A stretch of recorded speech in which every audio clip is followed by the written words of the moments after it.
श्री स्वामी समर्थ. जयशंकर. आपण सध्या खूप धावपळीत असतो. आपलं आयुष्य फार धकाधकीचं झालेलं आहे. या धकाधकीच्या आयुष्यात आपल्याला प्रत्येक सेवा करायला जमतात असं नाही, पण ज्यांना जमतात त्यांनी आवर्जून सेवा कराव्यात. आपल्याला कुठलीही सेवा जमली नाही तरी आपण नामस्मरण मात्र नेहमी करत राहावं, कारण नामस्मरण ही अशी किल्ली आहे की ज्यामुळे आपण स्वामींच्या मनाचा दरवाजा नक्कीच उघडू शकतो. पण आत्ताच्या धावपळीत आपल्याला नामस्मरण तरी जमेल का? या नामस्मरणासाठी आपण कसा वेळ काढू शकतो किंवा आपण कसा वेळ काढावा, काय करावं ज्यामुळे आपण सतत स्वामींच्या नामस्मरणात राहू? कारण आपली नेहमी तक्रार असते की वेळच नाही आहे, सेवेला वेळ मिळत नाही आहे. पण नामस्मरणासाठी पण वेळ नाही आहे, ही सर्वात मोठी तक्रार आणि एक पळवाट आपण नक्कीच म्हणू शकतो.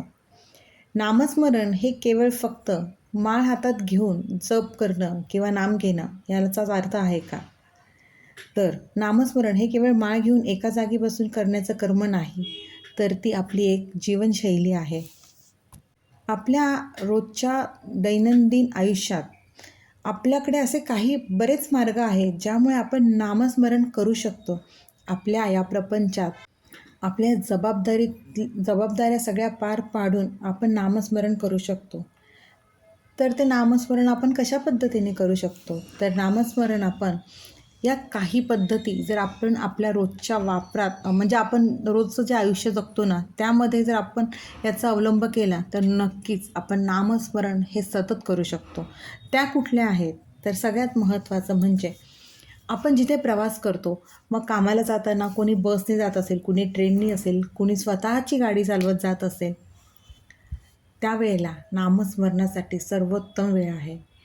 कानात इयरफोन घालून गाणी ऐकण्याऐवजी आपण जर मनातला मनात जप केला तर त्याचा किती चांगला परिणाम आपल्या स्वतःवरती होतो आणि नामस्मरण करण्यासाठी आपल्याला तो वेळही मिळतो.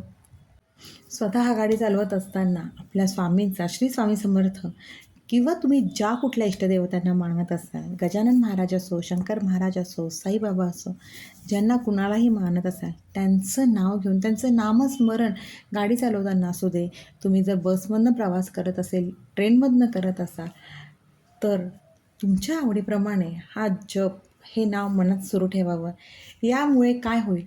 आपण सतत नामस्मरणात राहिल्यामुळे जो काही प्रवासाचा थकवा असेल किंवा आपली जी काही धावपळ झाली असेल घरातून, तर आपली बस, ट्रेन काय पकडायचं असेल, तिथपर्यंत यायला जी धावपळ झाली असेल, ती ह्या नामस्मरणामुळे तो थकवा कमी होतो. आणि समजा आपल्याला जर कुठे ट्रॅफिक लागलं असेल तर चिडचिड होते, तर ती चिडचिडही होणार नाही. हे झालं बाहेर प्रवास करतानाचं.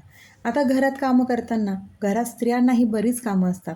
मग त्याही स्वयंपाक करताना, भांडी घासताना, कपड्यांच्या घड्या घालताना किंवा घर साफ करताना घरात स्त्रियांना भरपूर कामं असतात. आणि जर स्वयंपाक करताना आपण स्वामींचं नामस्मरण करत स्वयंपाक केला तर त्या अन्नामध्ये एक सकारात्मक ऊर्जाही तयार होते आणि ते अन्न एक प्रकारचं प्रसादच होतं. आणि ते अन्न सगळ्यांनी ग्रहण केल्यामुळे प्रत्येकाची मनस्थिती बदलायलाही वेळ लागत नाही. आणि यामुळे आपलं मन शांत राहतं. नाहीतर आपलं जर मन शांत नसेल तर सतत कुठले ना कुठले सतत विचार घेतल्यामुळे आपल्याला त्या विचारांचा आपल्या शरीरावर एक घातक परिणाम होत असतो.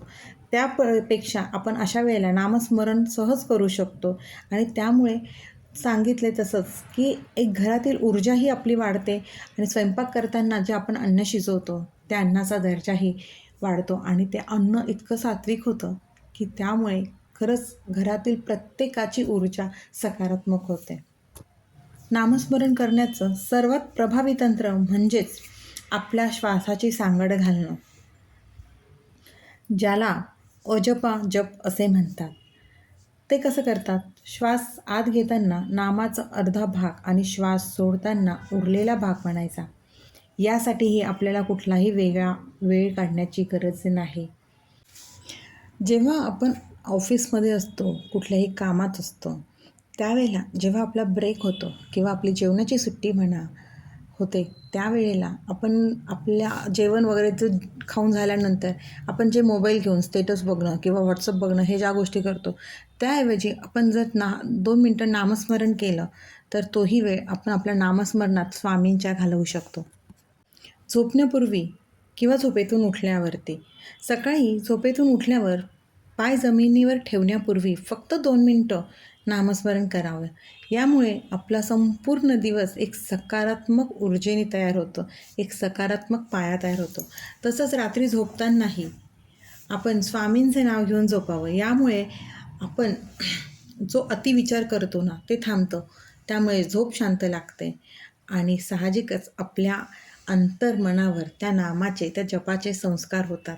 आणि रात्री जे काही कधी कोणाला वाईट स्वप्न पडतात किंवा अनामिक भीती वाटते, ह्या सगळ्या गोष्टी ह्या नामस्मरणामुळे लांब राहतात. आणि रोज खरं तर रात्री झोपताना महाराजांचं नाव घेऊन त्यांना धन्यवाद म्हणून आणि दिवसभरात आपल्या काही चुका झाल्या असतील त्याची क्षमा मागूनच महाराजांचं नाव घेऊन आणि मग रोज रात्री झोपायची खरं ही सवय लावून घ्यावी. कधी आपण बँकेत जातो किंवा दवाखान्यात जातो आणि तिथे प्रचंड गर्दी असते आणि त्यामुळे ते पाहूनच आपली चिडचिड व्हायला सुरुवात होते.